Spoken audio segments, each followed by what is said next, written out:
had his eyes on her until she turned around.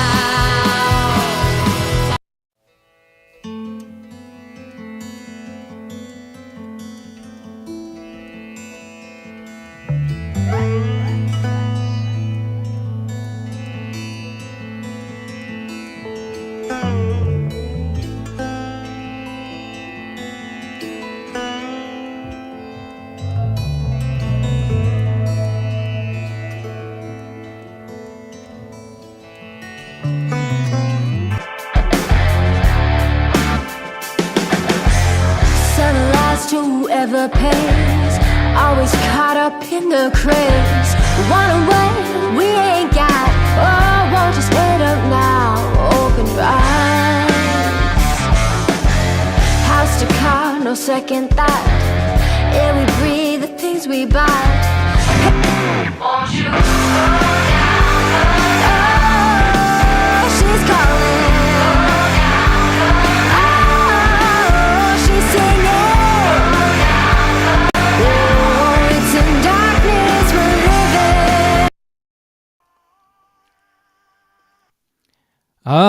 That is Madison Galloway. That is a little bit of a mashup. I just played that live off her website. I hope we don't get dinged on that. I try to keep all those clips to 20 seconds. And we've got Madison going to be joining us here shortly. Before she does, this guy, there he is. Sean, how are you, man? I'm fantastic. How are you? I'm good. I can't complain. Let's see if we can get us all on here. And all right. Well, things are looking good for tonight. Madison is going to join us from, I think it's Arthur, Ontario. And, where is Arthur? What's the geography of Arthur? Arthur is like, I would say, north of a place called Guelph, Ontario. Oh, actually, she's in Fergus, which is a little bit closer. The Highland Games in Fergus. I know Fergus. I've been there before. My aunt and uncle are from Elora. So I know that area really well. I've ridden motorcycle up there extensively as well, so pretty cool. All right. Well, without further ado, we have an independent recording artist who makes her living off music. That's right. She's 23 years old. Hopefully we don't give the cat out of the bag here too much. This is Madison Galloway. Hey, Madison. Hello. Thank you so much for having me. And it's awesome to have you on the show tonight. I'm going to see if I can flip us to all of us there. There we go. Look at that. Just like magic, it happened. There you go. Oh, man. Well, so you're in Fergus, Ontario. Yes.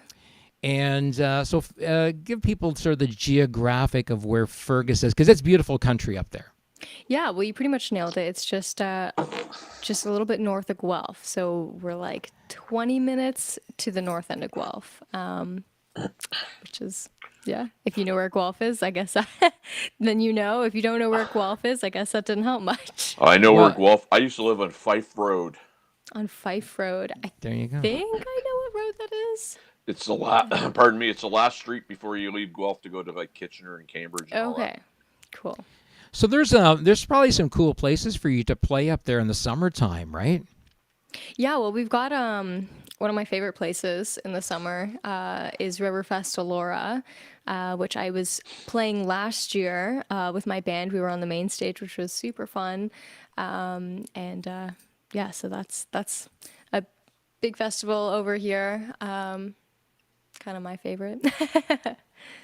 And I think I saw some live clips from that show. They're on your YouTube channel, are they not? Yeah, I think we did put. I think I have a video up from that set.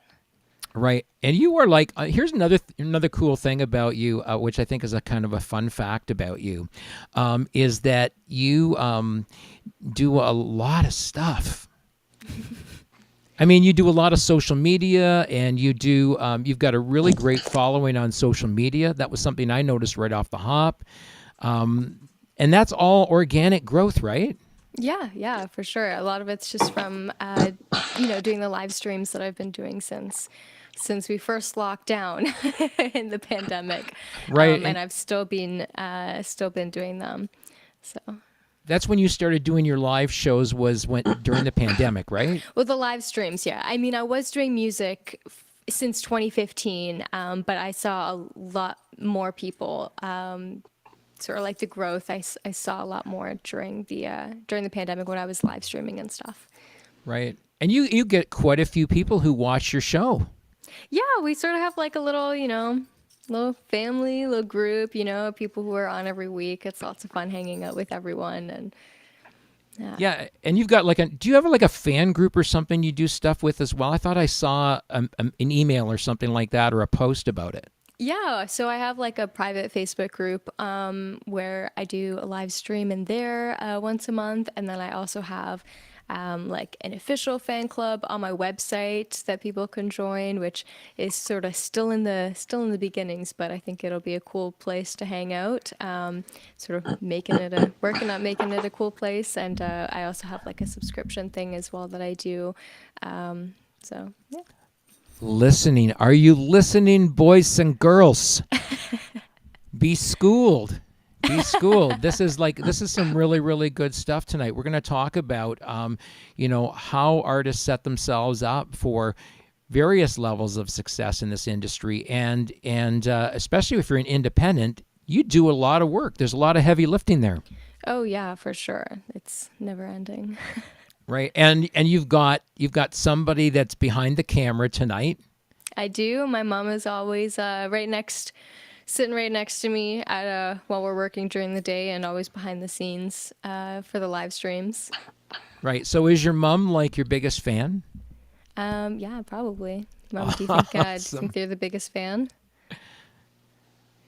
She can't hear me. She's got headphones on, so she's not going to hear it for about 10 seconds. She can tilt your camera up just a little bit. The icons on the screen are just slightly on the middle of your forehead. So I don't know if there's a way to move in the camera up just a little bit or not. Sure. Yeah, put your glasses on, Ken, and that'll clear up. No, actually, if I flip it just to her, it's all right, because then she's in the center of the screen, right? But as soon as I put her over on the left-hand side of the screen, and this silly stuff doesn't give me, I mean, we can do the side-by-side Brady Bunch thing and see what happens there. Let's see. No, I'm going to move you to the middle, Madison. You're there. That's better. There, you're in the middle there now, and that still works good, right? Okay, sure. That's awesome. I didn't want that icon there with the numbers and everything. I look at it on the live stream, and it's like blocking the top part of your head, and it's like, that's not good. So you've got a lot of great music out there. Thank you. And people can discover that on all the different streaming platforms that are available. And you got a kick-ass website too. Thank you. Who did your website for you? Me. That was me. You designed it, right? Yeah. Okay. Well, Sean, I'm going to let you ask a question because I could just keep going here. There's one thing I wanted to say before we started all of this, is that if anyone's interested, I'm trying to convince Madison to come on here and do a workshop about how to set up stuff for live streaming, how to set up your own website, because she has got one of the best independent artist websites I've ever seen and dealt with. Thank you. It's really interactive. It's really cool. I love the artwork. Who does your artwork? The artwork for my last two singles, if you mean the album artwork, is that what you? Yeah, album artwork. Yeah, the last two singles. This is actually a bit funny. Were done by a girl named Madison Galloway, but not me. It wasn't me. It was a different Madison Galloway, right, from the States. But I did the artwork for Moon and Mercury. That's a painting that I did for the album. But yeah, The River and Open Your Eyes were both done by this other Madison Galloway that I found through the internet. Very, very, very cool. I love that. I mean, they're really, really unique and unique designs. It kind of makes you, it's kind of like when I think about when I used to see really good album cover art, mm-hmm. It'd get you thinking about, okay, what's the music inside that? Right. Yeah. Well, thank Sean. Well, and if the Black Album from Metallica, I mean, what would that make you think? It'd make you think pretty heavy and nasty, and correct? Yeah. Ken? Yeah, I agree with that. So, I guess first question I'll ask you, Madison, is so I have a podcast that we started it. It was something to do during the pandemic, right? Everything gets shut down. I figure, hey, I'll do it for 5 weeks. I'm back out playing again, and I'm going on 3 years.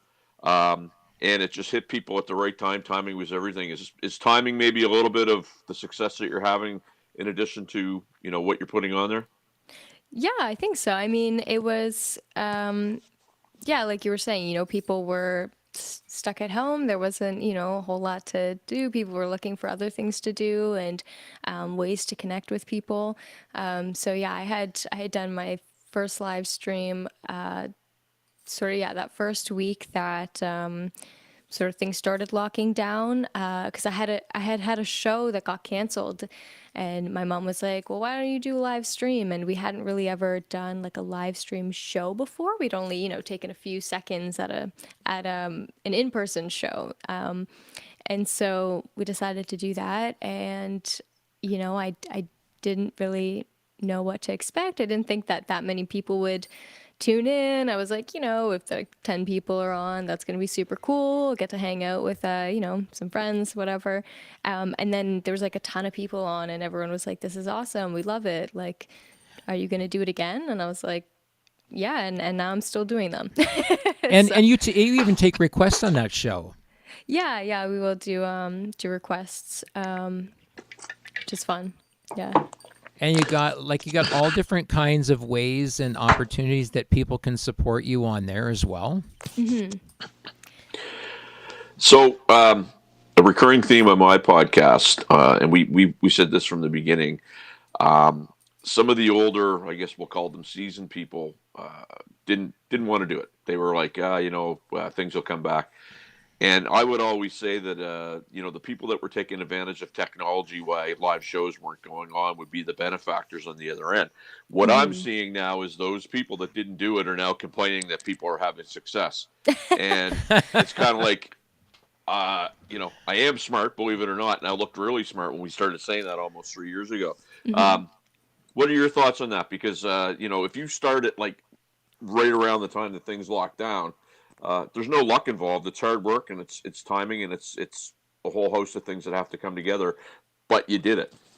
Yeah, for sure. It is a lot of hard work, and I've seen a lot of other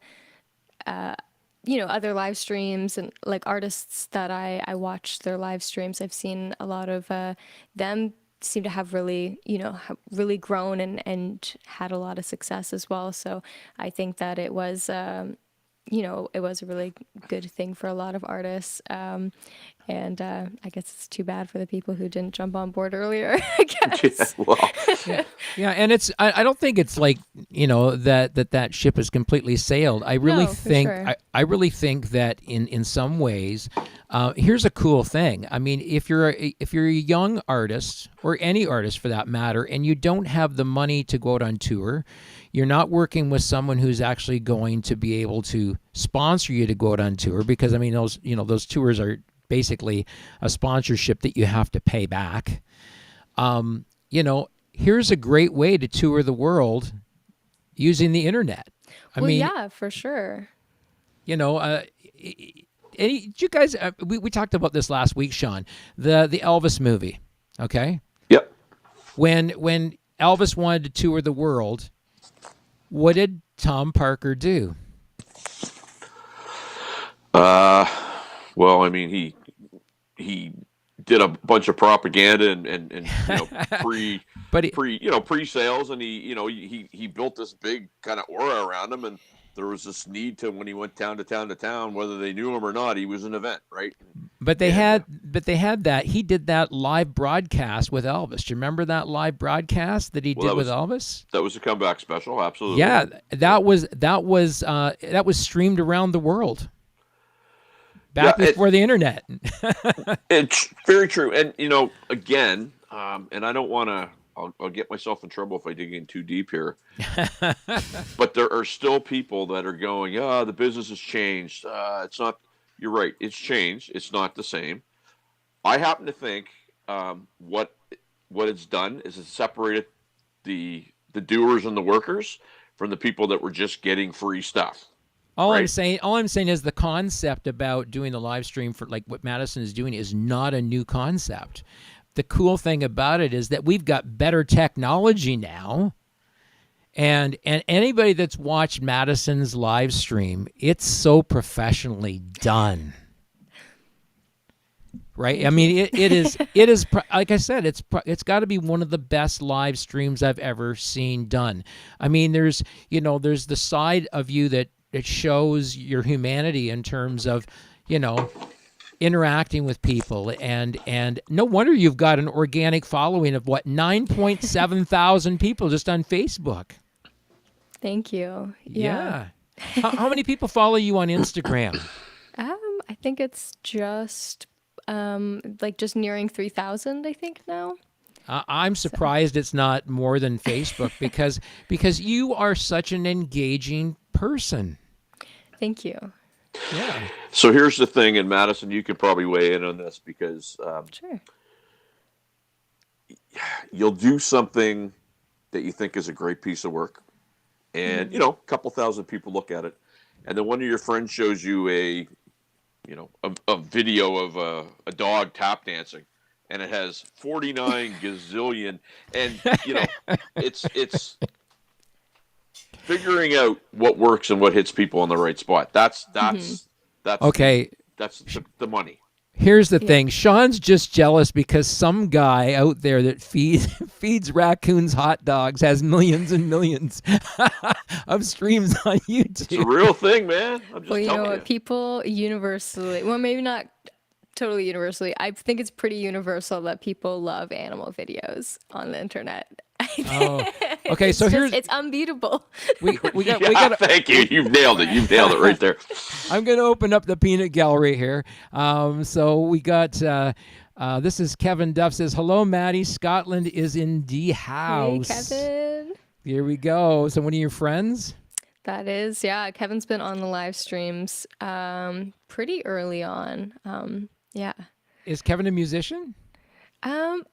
I don't think so. Kevin, you'll have to weigh in on the comments there. Weigh in on the comments. I don't think it's ever buddy. come up on the live streams. Wendy Galloway.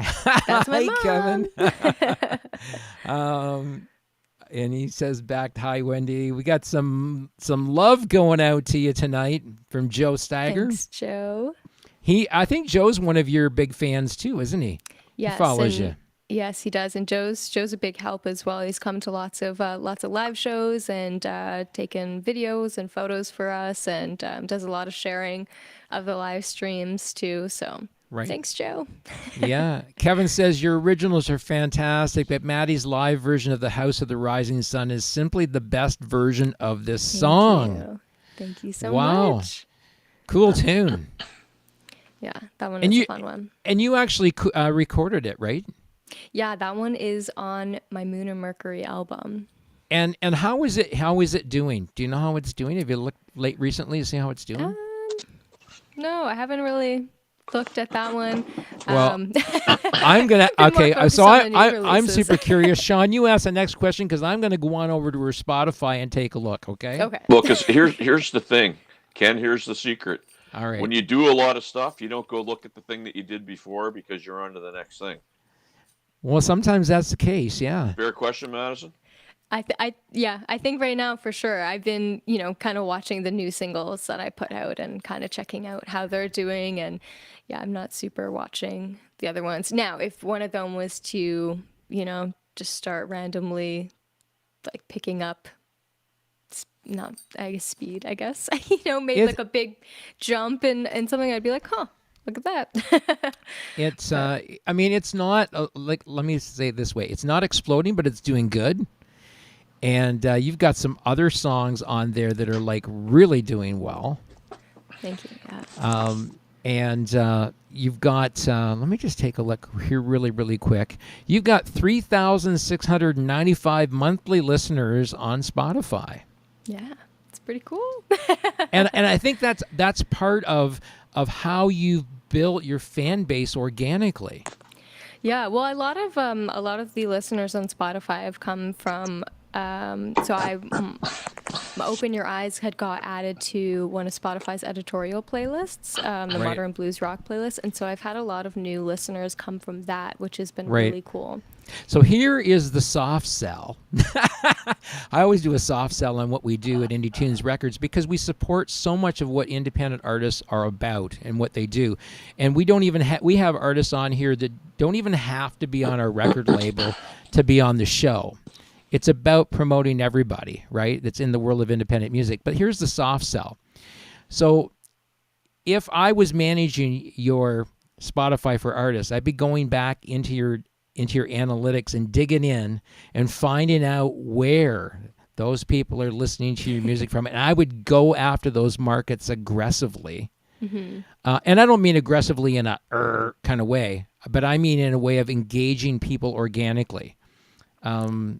Because that's what I do. We don't pay for anything. We never pay a radio station to play our artist's music. Nothing. The minute you have to pay to play your music is the minute you should go someplace else. Anyway, that's my spiel. Well, and I'm here to sell you nothing. But I will ask you. So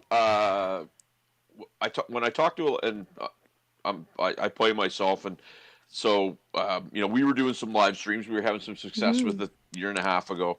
I guess everything opens back up. You go out, you do some shows. Did you find yourself preferring one or the other, or it was just like, I don't care, I'll take it all?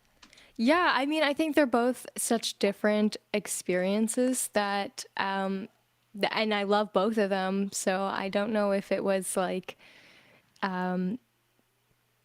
like I missed doing the playing live and being out in the sun and playing at festivals. That's such a cool experience. But I definitely didn't feel like, oh, I get to do this and I don't have to do the other thing anymore. Because I'm still doing it, I still love it, and it is really cool too because I mean Ken sort of mentioned it earlier too. He about. Or maybe it was, I don't know which one it was. I don't know if it was Sean or Ken, but one of you guys had said about, people being able to tune in from across the world or something like that. Yeah. Right. And, when you're playing live, say I do a show in Cambridge, Ontario, it's people in Cambridge or close to Cambridge might be able to come out to it, but somebody from Italy is not going to be able to come out to it. So, by doing the live streams, we can still sort of, not play in those places, but connect with the people at those places. And then hopefully I'll be able to go play those places too, live. Well, here's a cool yeah. thing. Speaking of being that, across the world, across the pond. Hey, Madison Galloway, Alcan, Harry Riley, watching you from London, England. Hey, Alcan. So you got fans all over the world already. I do, yeah. There's a bunch of friends in the UK. We do have a bunch of people in Italy as well. Sort of all over, and in the States, of course, in Canada. Right. Well, here's a challenge to all you people across the pond. How about you hook up with a promoter over there that will bring Madison over there for a tour? It'd be pretty cool. Well, so yes, but I the live streaming thing I think is so important now, and it might be more important than it was because I just had somebody send me something yesterday about the fact that the United States quietly passed a bill that it costs a lot more money for people to get their visa to work in the country. And when I say a lot more money, it went from $200 to almost $1,600. Yeah. And when you times that across however many people you're bringing into your band, plus your crew, plus whatever, and they did this when everything was shut down, right?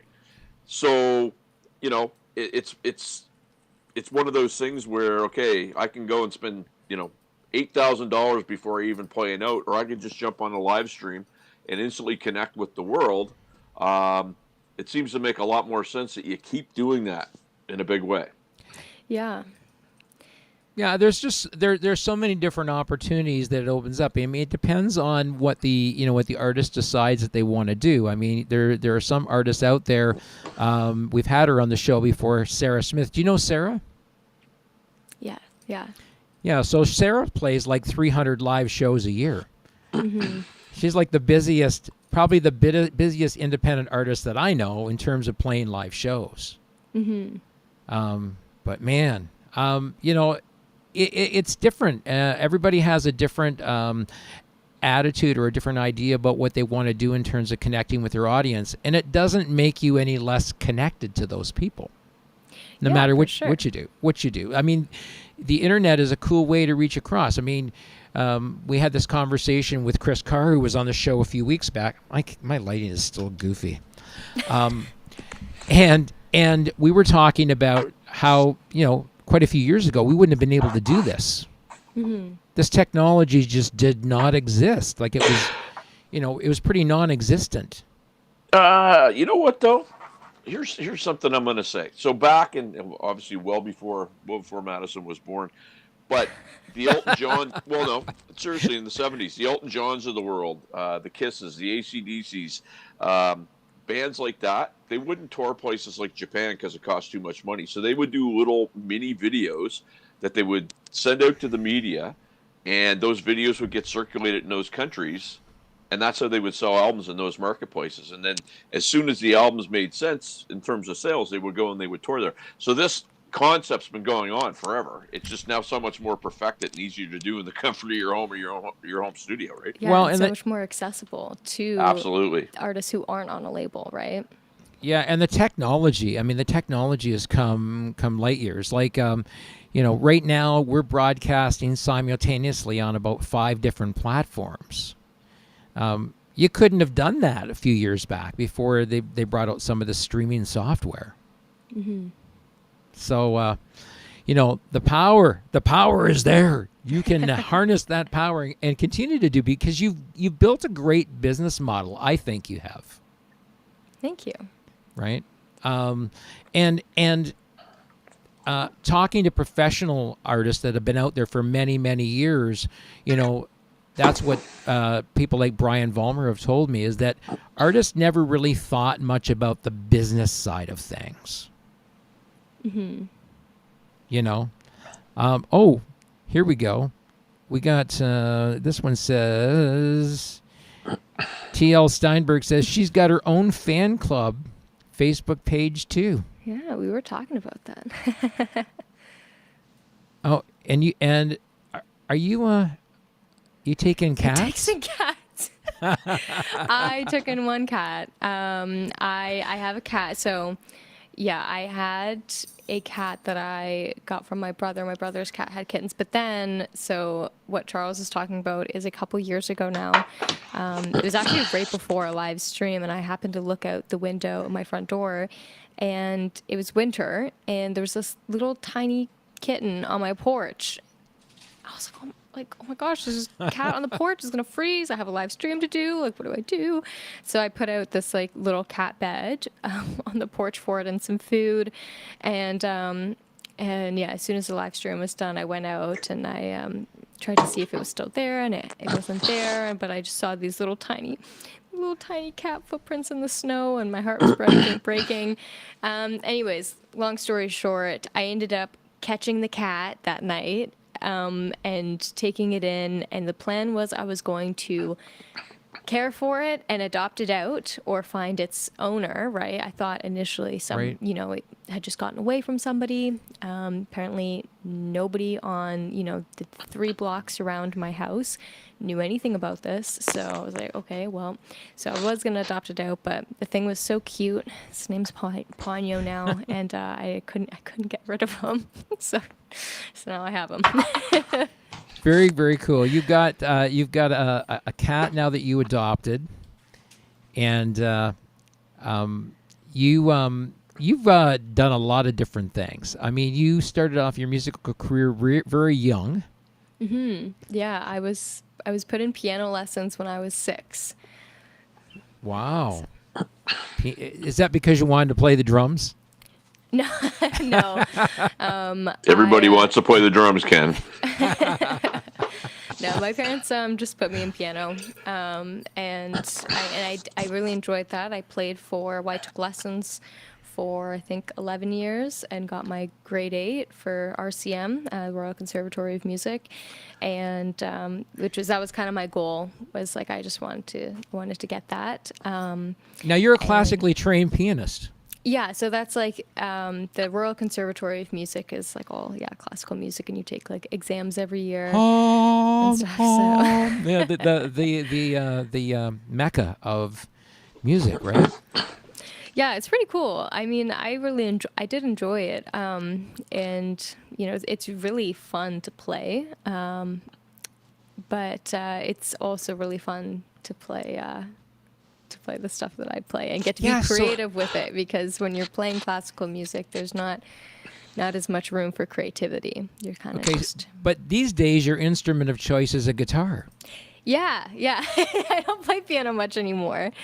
I started playing guitar when I was 12, I think. I think it must have been 12 when I started playing guitar.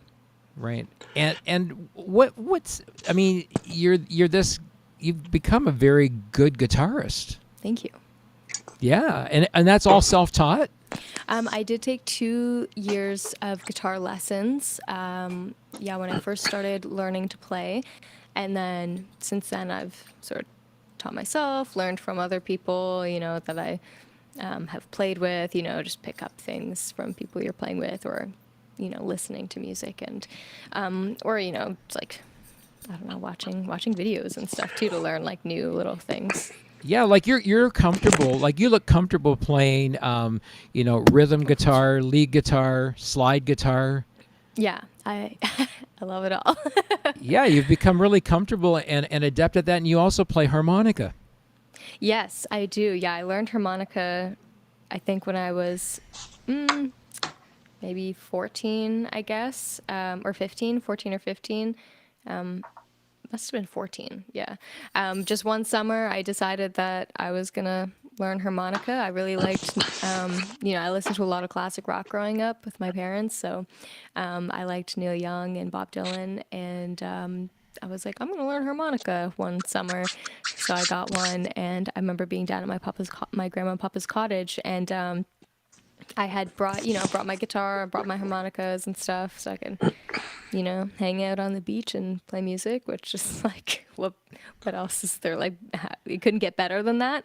Anyway, so I was like, told my parents, though, the one day I was like, yeah, I'm gonna learn Heart of Gold by Neil Young, and then I went into like my bedroom at the cottage for a couple hours, and came out and was like, all right, I learned Heart of Gold by Neil Young, you want to hear it? And they're like, yeah, okay. Kind of thing. Like, how could you learn that fast? And then I played it. They're like, okay, you actually did learn Heart of Gold by Neil Young. So, and then I've been playing ever since. Right. Tell us a bit about your backdrop there. Oh yeah, this is just a tapestry I got off of Amazon. I love like tapestries and stuff. I had a different one. I had like an orange one that I got from it's actually like my favorite shop downtown, Fergus. I picked this really bright orange one up one time. But then I got this one. I thought it was a bit more like wintry feeling. The other one is like super summery. So I put this one up in the winter. Your lighting is great. There. I mean, you've got a production manager back there behind the camera, don't you? My mom is, she is helping out. Right on. Sean, you got some more questions? I got a comment from Odell. Odell says, we have been with Madison right from the start of her live feeds. Yes, that's true. Yep. We've had, it's been like, I guess 3 years now, and some of the people who were on right from very, very early in the streams are still hanging out with me every Sunday. I don't know how they're not sick of me yet. Man, there are so many great comments in here. I mean, it's like, oh boy, it's really, really cool. You've got, you've got a great following. It's evident that you're liked and probably loved by a lot of people. Yeah, it is really cool. It warms my heart for sure. Yeah, that is awesome. And I think that's one of the things that I picked up about you early on. You're a very genuine person. Well, thank you. I guess I definitely, yeah. I don't try to be anyone else. Right. Just me. Where do you think that comes from? I don't know. I'm just me. I don't need to be anyone else. What would your mom say about that? I think my mom is glad I'm me. Right. And has she been an influence on you that way? Yeah, I guess so. I don't know if I've really thought about it too much because that's just, I guess, how I am. I probably, how my mom is. So I guess that's just the way it is. Right. So your mother has role modeled for you. For sure. Yeah. Awesome. I'm sitting there going, Ken, enough with the mom questions. You got a motorcycle and you want to keep it, right? The thing is, I'm a parent, right? And once a parent, you're always a parent, and you think about, how other people raise their children. That's how we raised our kids, is to be themselves. Mm-hmm. Don't try and be somebody else. For sure, yeah. I mean, my mom was always super supportive of me wanting to do music, which is really cool. And I guess, embracing being myself, because I know, other people who didn't have the same sort of support, and they're, it's sometimes, I guess, for some parents, it might be a bit of a letdown if your kid's like, I'm going to be a musician. Right. Versus like, I'm going to be a lawyer or something. But, oh my God, that's funny. I was going to say, you've seen my family Christmas picture from like 1986. I got, as you were funny. Talking, there's a couple of things there, Madison, that I want to throw at you here. So 2 theories that I think you've proven to me. One is, if you play piano, I firmly believe you can play any instrument, because it gets the, the chording and whatnot on the guitar. It gets the independence if you're going to play drums. That's one thing that I think that you've proven. The second thing is, when you mentioned the classic rock piece, one of the bands I play in here in Halifax is a classic rock band. And we're sitting there playing, and there's a bunch of people your age on the dance floor singing word for word some of these songs. Mm-hmm. My theory was they do that because they grew up with that, because their parents played it and they were familiar with it. And you pretty much nailed that. So that's is that pretty much it for you? Yeah, I think so. I mean, I definitely agree with having learned piano. I think really did help me learn other instruments, because it's like you have just the general music theory already figured out. So when you go to learn something else, it already sort of makes sense to a point. Obviously guitar is very different the way you play it than piano is, but it's based on the same theory that piano is. So totally agree. And yes, I grew up listening to classic rock with my parents. We'd in the car be listening to Q107 all the time, unless we were listening to, like we did have some like cassette tapes and stuff we listened to in the car, or CDs. And then like in the house too, we were always listening to music. But yeah, so I'm going to say this, April 19th, 2023, the drummer jokes officially stop, because I am smart. That is all. Oh my God, that's funny. I guess the thing that I really, thought about as we were thinking about having you on the show is just that you've got this, great sort of career going in the world of independent music, and, things seem to be moving in the right direction for you. We're wishing you a great deal of success with this. And Kevin Duff says your early shows included Fireside Friday and Psychedelic Sundays. Yes, yeah, we did. Well, because we did Psychedelic Sundays because of Q107's Psychedelic Sundays, and then they stopped it. Mom, there's somebody calling me. Somebody's calling me, so my video's frozen. Just swipe it away. Don't click on it. Swipe it away. Thank you. There we go. We got you back. There. Wendy does it all. Wendy Interview. does it all. Well, she does. She does. But yeah, what I was saying was because so I remember listening to Psychedelic Sundays. You know, when I was younger, you know, in the summer, I remember. You know, I have like these memories of being outside in the summer and we had like this little radio going, or we had it like blasted from the house with the windows open. And you know, it's Psychedelic Sunday and that's what we'd be listening to outside and just hanging out in the sun in the yard. But then they stopped them, which I was a little annoyed about. And so I was like, when I started live streaming, I was like, you know what, I should do a Psychedelic Sunday live stream. So I did.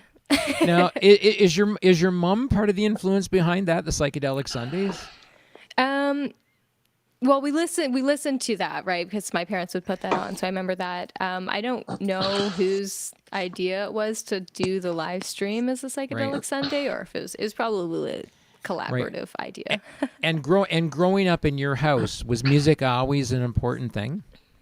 Yeah, well, we always, my parents are big music fans and love going to concerts and, yeah, you know, put my brother and I both in music lessons. And like I said, we're always listening to music and stuff. My mom did play piano and guitar in high school and stuff. So I think we all just love music.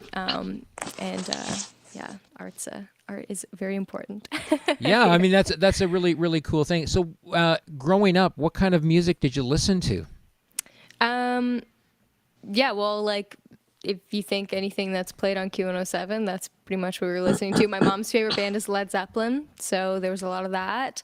Yeah, and a lot of your music has like a really that Led Zeppelin sort of bluesy feel to it. Thank you. Is that what you've always been going for? Yeah, I think they're one of my favorite bands for sure. So I think just even subconsciously, it's a bit of an influence, right? It just kind of comes out, Right. sort of not like, you know, I don't sit down and I'm like, I'm going to write a song that sounds like, you know, or reminds me of Zeppelin. It's Right. just kind of what comes out. And I think that, you know, I think any artist's music, you're going to be able to hear the little hints of that person's influence in it, right? So Right. So you did your own version of House of the Rising Sun. Mm-hmm. Do I hear like possibly a Led Zeppelin cover coming down the road? Well, I've covered a couple Led Zeppelin tunes. I wouldn't cover Zeppelin for a long time because they're like the greatest band there is. So Right. I was like, I can't cover them because I cannot and nobody can play as good as Zeppelin. Like they would never be able to do a Zeppelin tune as good as Zeppelin. And so I just Right. wouldn't play. I just wouldn't play it publicly. Right. But then I, you know, came to terms with that and I was like, no, that's sure, no one is going to be able to nail it exactly like Zeppelin does, but that's okay. And I really enjoy playing it. And so, yeah, but I did start doing some Zeppelin stuff. But Right. I would definitely like to do some other Zeppelin tunes, maybe some of the rockier ones, because the two that I've been doing so far, like live, because I know a whole lot of other ones, but I don't really play them publicly. I don't feel like I have them polished enough. But I've done Gallows Pole and Going to California. But yeah, I think it would be really cool to do one of the heavier ones with my band. Yeah, so. I mean, it would be kind of cool for you guys to do something like that. I mean, if you ever want to see a pretty decent cover. Tribute band is called Zed. I don't know if you've ever seen them or not. I've heard of them. Yeah, they're from the London, Ontario area, and Right. I know some of the guys in the band, and they are probably, I would say, among the best Zeppelin tribute bands in the world. Yeah, they're pretty good. Sean Sanders, who sings for the band, he actually looks a lot like Robert Plant. Yeah. Only much younger now, right? So, right. But anyway, so yeah, some cool stuff on here. People are like posting all kinds of stuff on here. You know, it's like Crazy. So you grew up listening to Zeppelin. I'm guessing that your mom and dad are children of the 70s at least. Yeah, well, I don't know if my mom wants me to blow her age on the stream here, but I bet you she's younger than Ken, so don't worry about it. She's probably younger than me. You know, I'm usually the oldest guy on the show. You know, I've been around a long time, and you know, I was around when those bands were, you know, getting their start. right. Yeah. And was fortunate enough to see some of them. Yeah, I'm mad that I've never got to see Led Zeppelin, but I have seen Robert Plant 3 times, and this will be my 4th in July. Right. So. Are you going to see him and Alison Krauss? Yes, I'm very excited because I haven't seen Alison Krauss and him before, but I love the work that they do together. Right. I've seen him just like his solo project 3 times, and then, yeah, now I'm going to see him with Alison Krauss on the side. I think we should get one of your tracks over to Robert Plant so he can do a duet with you. That would be... if somebody can make that happen, that would be great. I've listened to some of the stuff you do, and I think he'd love your voice. Well, thank you. I did actually try and get my EP to him so I went to his show. I was 15 or 16, I guess. He's playing at the Molson Amphitheater in Toronto, right. And I had my EP, and I had like signed it to him, and I gave it to the security guard to try and bring it back to him. I don't think it probably made it there, right. but I tried. But well, you never know. Sean and I get to rub some elbows with some pretty influential people. We get the privilege of being able to do that once in a while, and you never know. I mean, I'm still back and forth with John Fogerty's publicist to get him on the show. We've been trying to get John on the show because that was John Fogerty is the reason I started my record label. Oh, cool. You heard his story, right, about getting ripped off by his record label?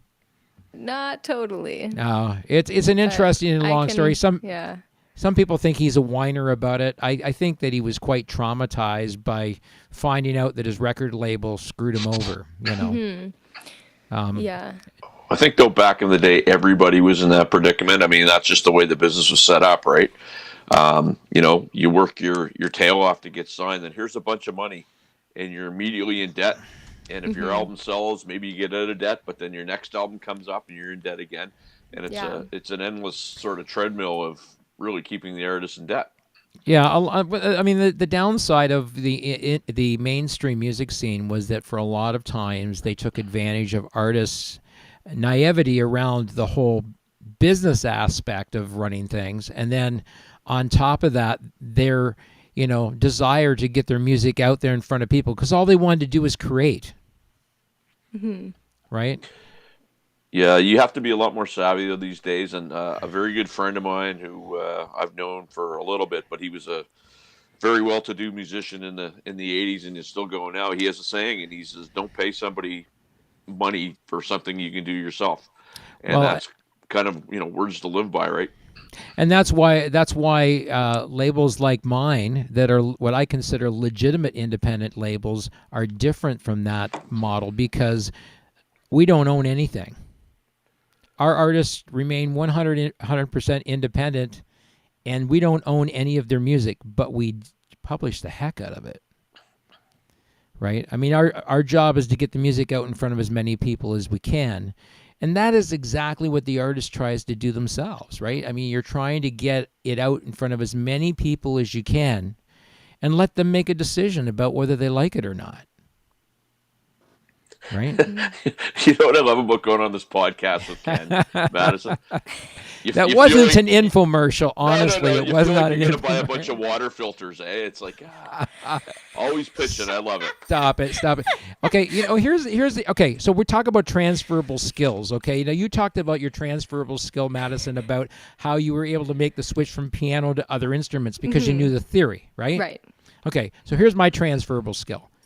For many, many years, long before you were probably even a thought in your parents' I was a registered nurse. Okay. Okay. And, some say that my career went so far back as we used to have to trim the wicks on the candles. Not quite that far. But I have to tell you, it was pretty archaic back in the day. We put glass syringes together. Right. And they resharpened the hypodermic needles in CSR. They didn't have disposable syringes and needles back in my day when I first trained in nursing. That is an absolute truth. So here's the transferable skill. This okay? is what I'm waiting for you. I'm confused too, so don't even worry about it. Okay, stay with me here. This is a really cool story. So the whole thing is that I used to have to talk to people about their health care, right? And sometimes you had to sell people on what was best for them based on your knowledge about their health and what you could offer them in terms of care, right? Right. So you're constantly teaching patients about their illness. You get someone newly diagnosed with diabetes, for example, you would teach them about it. Right. Right? And you would teach them to accept the limitations by their illness, but do their very best to stay as well as they could, right? Mm-hmm. So that transferable skill, I've taken that care and that desire to help people in nursing and brought it over to the record label. Right. Right? And so, Brian will be the first to tell you that I do stuff for artists that I don't get paid for or will never probably ever get paid for. Mm-hmm. But I'm not motivated by that. I'm motivated by helping the artists, right? Just like you're motivated to interact with people because you're trying to build a career, number one, but you're also a genuine person that engages your fans, right? So that is a really rare skill to have, right? To be able to balance that with your talent and yet engage a really real and organic audience. I mean, I have to say, you do a great job of that. Oh, thank you very much. Yeah. Sean, you got some more questions for Madison? Well, so you're going on almost, I guess we'll say 3 years of the live streaming at a high level.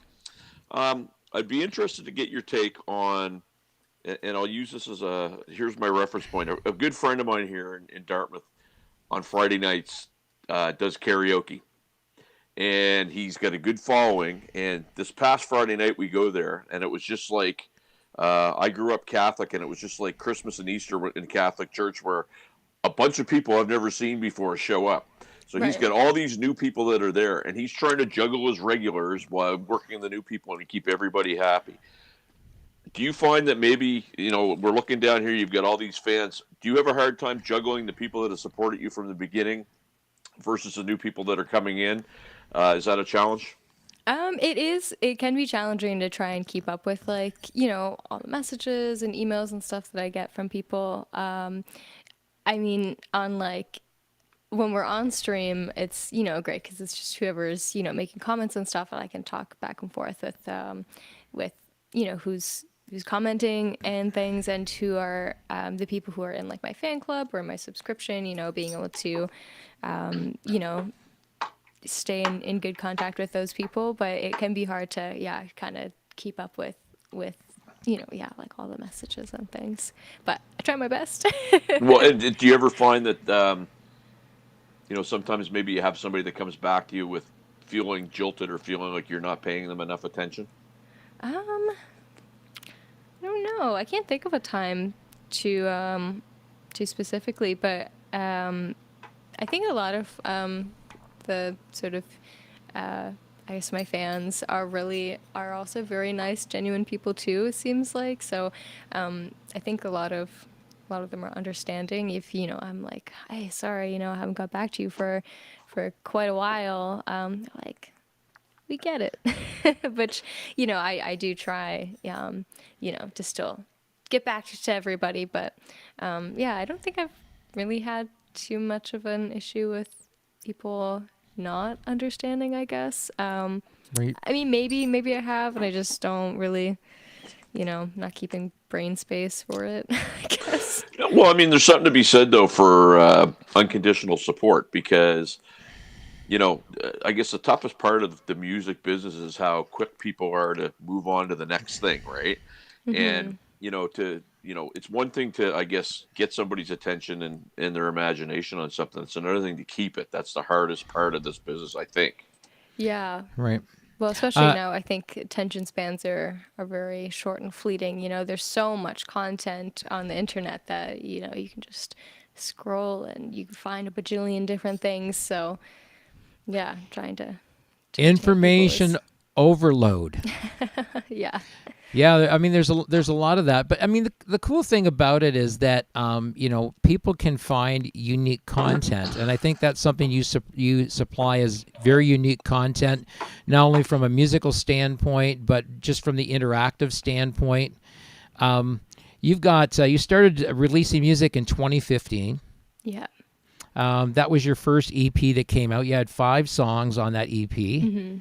And that was the beginning of how many years did it take before you actually put those 5 songs out? Well, it was actually a very, very short time because so it came together. It started because I had a show where I had a local artist ask me to sort of kick off his set at a local pub, which was really cool. He saw that I was playing around and asked me to come out. So and then, but anyways, on the poster, it said something like covers and originals by Noah Solomon and Madison Galloway, and I was like, I don't have an original, and so I was like, well, the only thing I can do in this situation is write a song. I have to write a song so I fulfill the poster title. This is how my brain works. And so I did. I wrote a song, finished it, put the finishing touches on the arrangement, like in the car before going into the show. And I played it. That was the only original I played. The rest were covers. And so anyways, so that was the start of it. And I had sort of written some, I'd started writing some little songs and poems. I think I always Who's building something in the background? I hear somebody pounding. Is Bob the builder in the background doing something Is there? it Sean? No, I don't think I hear not anything me. here. I wonder. If you know anything about me, No. I don't swing a hammer at all. Yeah, it sounded like somebody with a it's on hammer and now. a block of wood in the background. It's like, what the heck is no. somebody Yeah. building something there? It's Yeah. not my dog. He's sleeping on the couch. So I don't know. I have no idea who it is. I'll say though, Madison, that's very honorable of you to actually, take the effort to fulfill that. Because I know a lot of times in the day, people would kind of take a deep cut on an album and say it was them, and they wouldn't, put the effort to do their own song. So to be able to do that, great step to saying, hey, I could do this. I could do my own thing, and and bust it out a little bit more. I sure. think that is what the Tragically Hip did with some of their music when they started out, was playing their own music and saying, "Oh, this is a deep track by such and such a band." I think that's how they. I think it was the Tragically Hip that did that, if I'm not I didn't know mistaken. Yeah, I'll have to look it up to see if it's fact, but I'm almost positive. Sean, you ask another question, I'm going to look up that because I know I read it somewhere. So. Way to be thrown under the bus, as I didn't have one, but I do have one. So what do you have for coming up for shows, Madison, for anybody in the area that can get out to see you? Yeah, well, I'm playing on the 29th in Guelph for Gain Fest. We'll be at the Red Brick Cafe. Jiggity James will be kicking off the night. Then I'll be doing a set. And then Innes Wilson and the Freightliners, I think is the band. Innes Wilson will be finishing off the night at the Red Brick. And then on the 30th, I'll be in Hamilton at the Road to Memphis showcase put on by the Grand River Blues Society, which will be fun. That'll be a full band show, which is always fun. And then I have a live stream this Saturday. Oh yeah. Mom was saying it's a new day, because a new time because we usually do it on Sundays, but I'm in the studio on Sunday, so I will. Yeah, I'm doing my live stream on Saturday, and then there's some stuff coming up in June. Sorry, but yeah, if anyone wants to find out any dates and stuff I'm doing, they're all posted on my website, madisongalloway.com. And why don't you give a shout out to your band? Because I'm sure that oftentimes when a singer comes on, they don't get to, I guess, give prompts to their band. So who are the folks that play with you and support you? Yeah, well, it's kind of always changing because I don't have like a sort of like a set band. So I have some friends, that I kind of pull from whenever there's a show. I'm like, hey, are you available? And so, but yeah, so for Road to Memphis though, I'm going to be having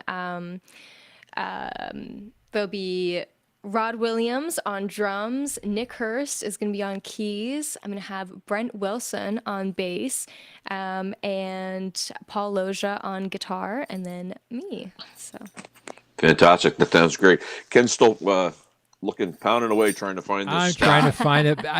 I know I read it in the story. I will find it and post it up because I know I read somewhere some band that became famous. They were telling people they were playing a deep track, but it was actually one of their own tracks they were playing. right. Because back in the day, if you played your own original music in a bar, sometimes you would get booed if they were expecting you to be playing cover tunes. Fair enough. Yeah, Right, luckily no one booed at me at the brew house there that time. That was good. I don't think they would. I mean, you know what? Anybody that listens to you sing and deliver a song knows that you deliver it with conviction. Thank you. Well, and I will say, my Guelph connection, besides living there used to be a bar there years ago called the Mustang that I was playing at. Mm-hmm. And we did a Zeppelin tune, took a break, and the club owner came roaring in and accused us of doing an original song, and it was a Zeppelin song. So I'll take that as 100%. Yeah, that's a good compliment. Absolutely. Absolutely. Yeah, you started recording in 2015 was your first release, and then, of course, you went on to record some other music, and you're working on an album right now. I am, yeah. So it's been going pretty good. We've done 5 days in the studio, I guess, now. And I'll be in again on Sunday doing some vocal in Milton. And then on Monday, we're back in Toronto. And we're going to do Monday and Tuesday, in Toronto again. And what studio are you recording at? In Toronto, we're at Giant Studio, which was previously owned by the guitarist of Metric, and which is kind of fun. And we're working with David Matta, who works out of there, and it's really cool. And Stacy Shopsowitz is co-producing the record with me. And then we're also doing some days in Milton at Milltown Sound.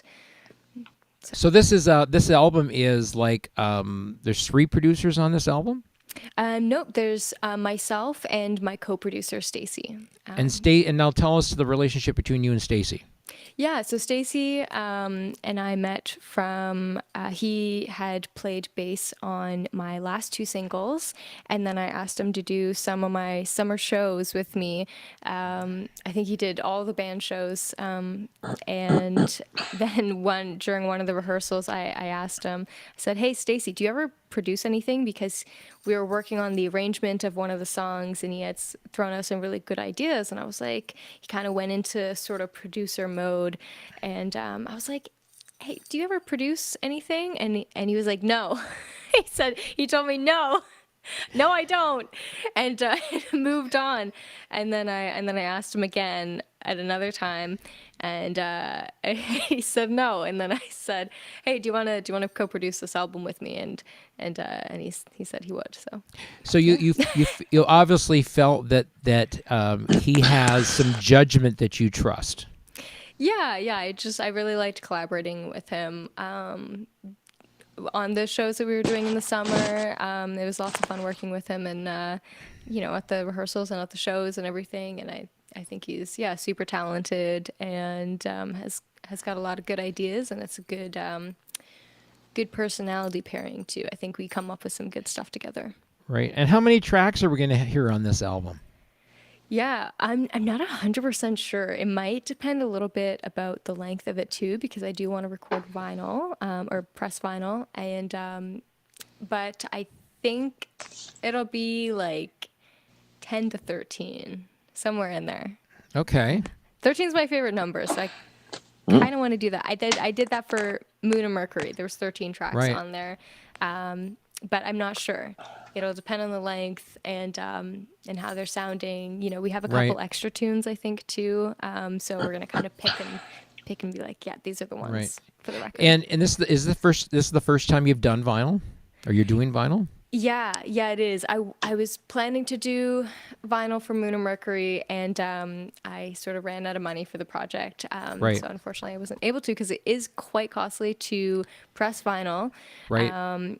And yeah, so I didn't end up doing it, but I am going to this time around. Have you for sure. applied for a Factor grant? I did apply Okay. for a Factor grant. I was unsuccessful for that, but I did, which I'm very grateful for, receive a grant from the Ontario Arts Council. So that's cool. pretty cool. Yeah.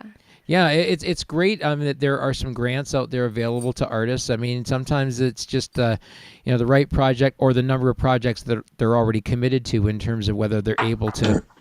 Obviously, there's not an endless pot of money there to be able and to there's do so that. many people sending in applications, and there's so many talented projects, right? It's like, Right.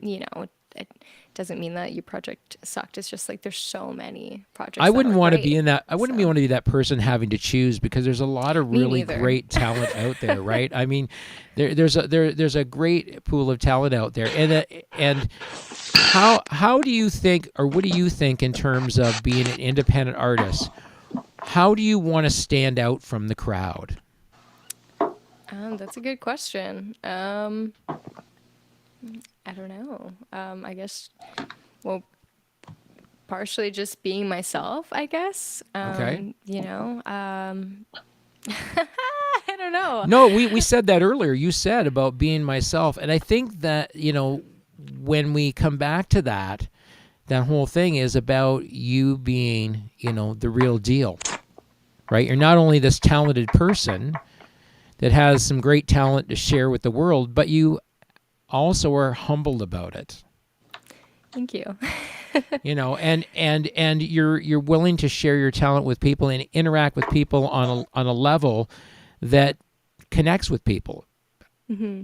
Right? I mean, you don't get that many organic followers without some level of honesty in terms of people seeing you as the real deal, not only as a genuine person, but also a genuinely talented person. Well, thank you very much. I do appreciate that. Thank you. Well, just to put the truck in reverse for a quick second, Ken. Yep. Another show idea. The two of you hit the nail on the head when you said you wouldn't want to be the person that judges. Right. I had a conversation with somebody that actually was part of the group that judges Factor grants, and you may be surprised. That's another show for another day. Right. We're coming up to we sent some of these shows. When they get going, I hate to cut them off because there's always some great conversation going on. We're going to go a total of 75 minutes tonight. We got about another 6 minutes left. So, Madison, is there a question we didn't ask you that you have an answer for? Question that I have an answer for. Yeah. I'm so bad at coming up with stuff on the spot. That's okay. That's okay. I mean, I know sometimes you and I didn't discuss at all in terms of what kind of questions we were going to ask you tonight. And I know sometimes, sometimes when people are prepping for interviews, they'll think, well, what if they ask me this? How am I going to answer this if they ask me this question, right? So is there a question that we might not have asked you that we could ask you that would help people get to know you even more? Hey, Mom, got any suggestions? Well, What you're are any good questions? you're a Canadian artist, number one. I am Canadian. From Fergus, Ontario, and Sure. Oh, is there any questions from the comments? Does anybody who's watching have a question? Well, Brent says Brent from Red D Films. Brent is one of the original lead guitarists for Helix. Oh, right on. And Brent has the band My Wicked Twin. Cool. He also does a bunch of writing and collaboration with other artists. Brent says prettiest guest ever. Thank you very much. So there you go. We don't get we get pretty people on here, but you know, you're the I would Sean, according to Brent, you're the prettiest yet. I can't talk to Brent anymore. He said that about me last week, so yeah, we're no longer friends there, Mr. Brent. Well, there you go. You know, so I would say that when I listen to your music, there's definitely a heavy blues influence behind your music. And you said, you know, that comes somewhat from Led Zeppelin. Is there any Bob Dylan in there? Yeah, I did listen to a lot of Bob Dylan. I mean, in terms of the blues, like, you know, I love listening to like sort of like, you know, kind of like back porchy blues kind of stuff. You know, like I love Son House, and you know, like Ray Charles and you know, like Stevie Ray Vaughan and stuff. Right. How about Muddy Waters? Did you listen to that stuff as well? I have listened to some Muddy Waters.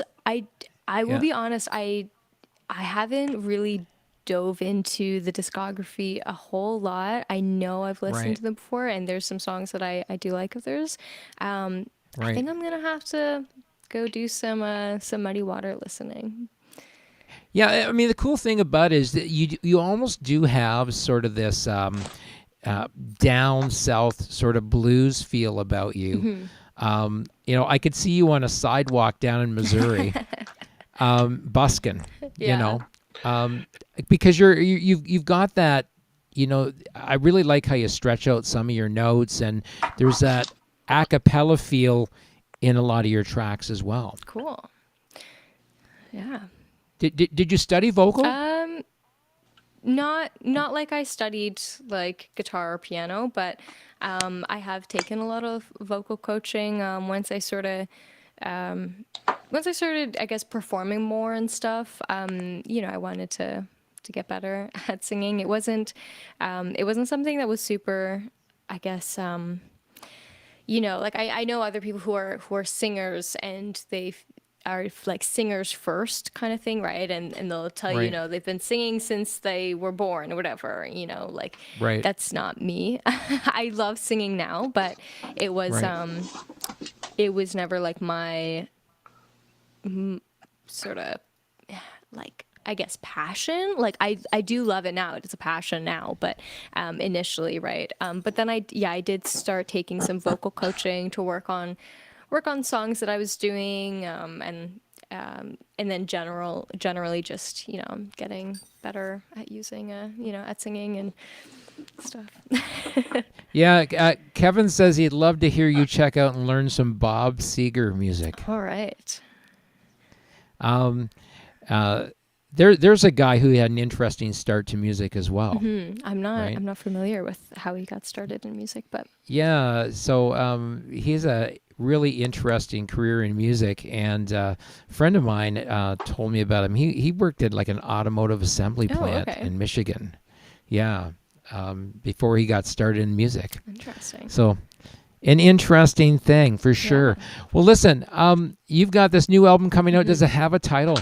It doesn't yet. It might just be Madison Galloway, but I might come up with that title. I don't know yet. I think when we get all the songs done and I'm working on artwork, something might come to me, or I might just do like a self-titled one, because I didn't actually do that before, so I could do that. What about a fan's choice? That is also a fun option. We could take a poll or something.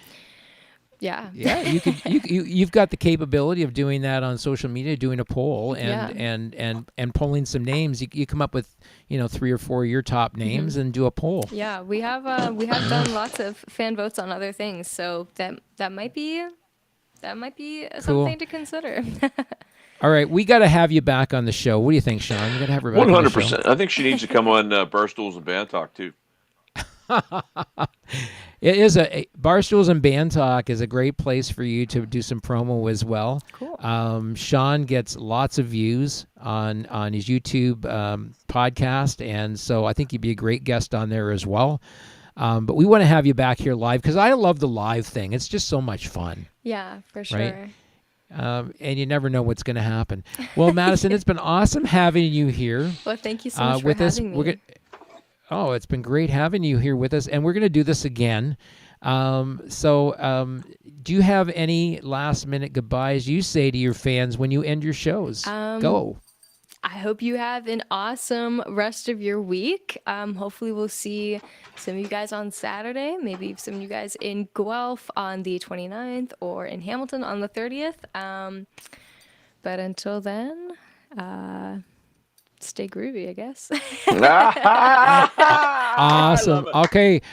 Hold a nice pose.